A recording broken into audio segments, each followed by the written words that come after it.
actually, if I'm a company that's not currently reporting on NFRD, do I just keep my head down until 2026 when it hits me, or is there something I can be doing in 2023?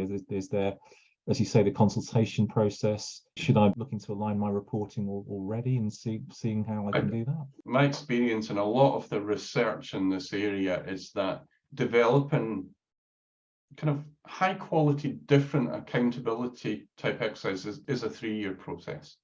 And if you look at the companies who have kind of like really transformed the way in which they do their kind of like their reporting in relation to sustainability, that this is almost like a minimum kind of period. So you first of all need to do a sort of like an audit of what information you've got in relation to sustainability. There's really good summaries. I think there's a couple of things to look at. One is it's a dreadfully kind of titled thing. It's the EU taxonomy of sustainable economic activities.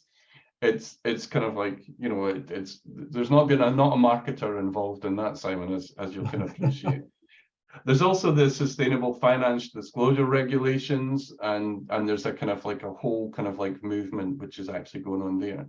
Now, the taxonomy is a really useful list because what it does is it identifies sustainable activities.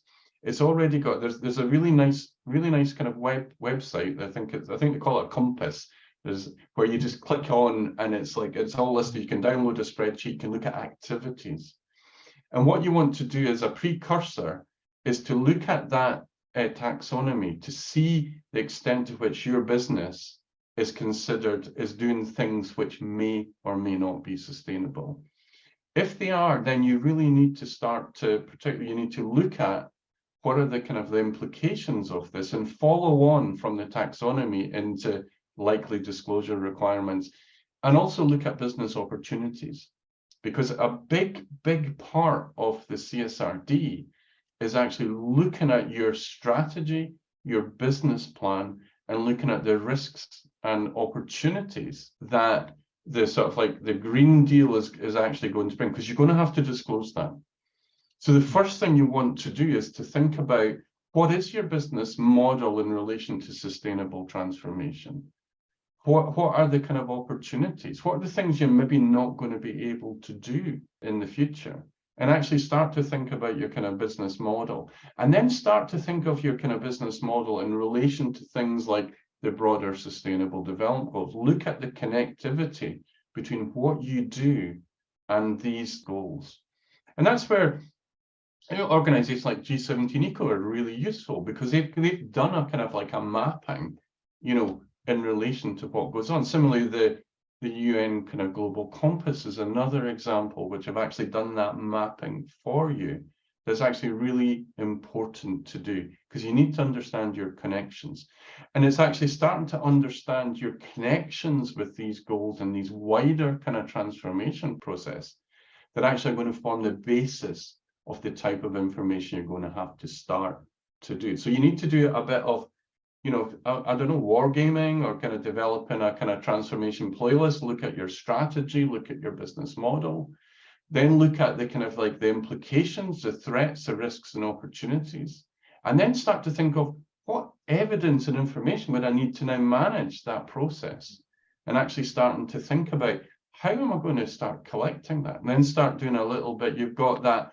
What might we need, and what have we got just now, and do like a kind of like a gap analysis in in terms of what's actually needed, and then start moving towards kind of starting to collect data, maybe doing some pilots, some prototyping, and then sort of like moving forward in relation to that.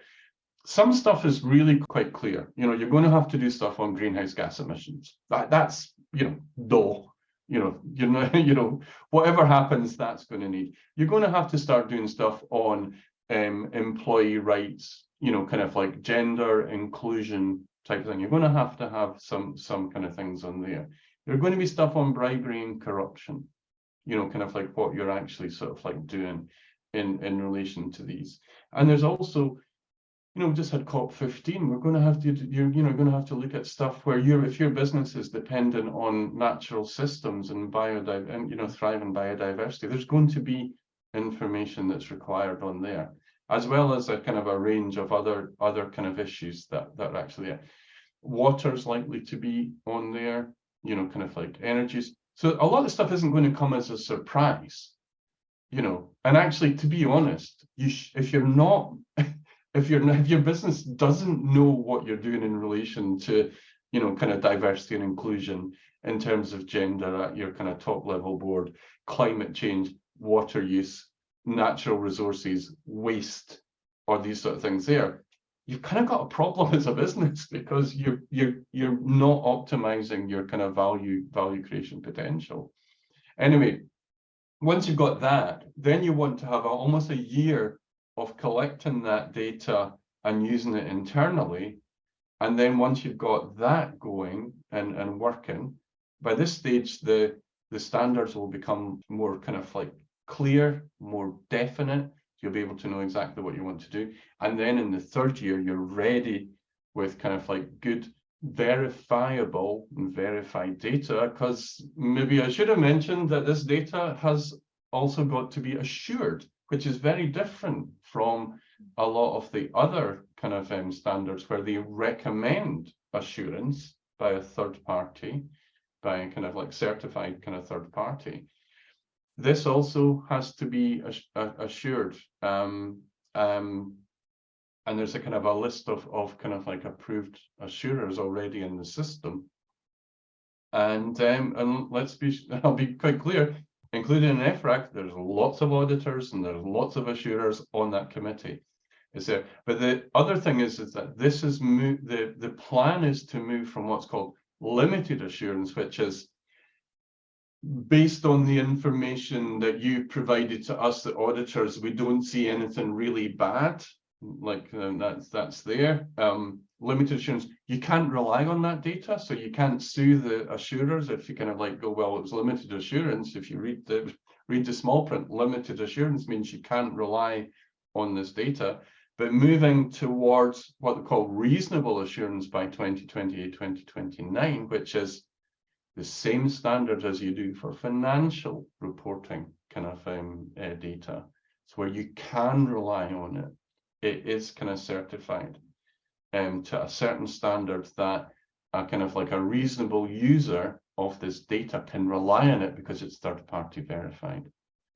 So you're going to have to get your systems ready in place for assurance. So it's not just about doing it internally. So it's worth having a talk to your kind of like your auditor, or if you've got any assurers there, because they'll also be interested in this.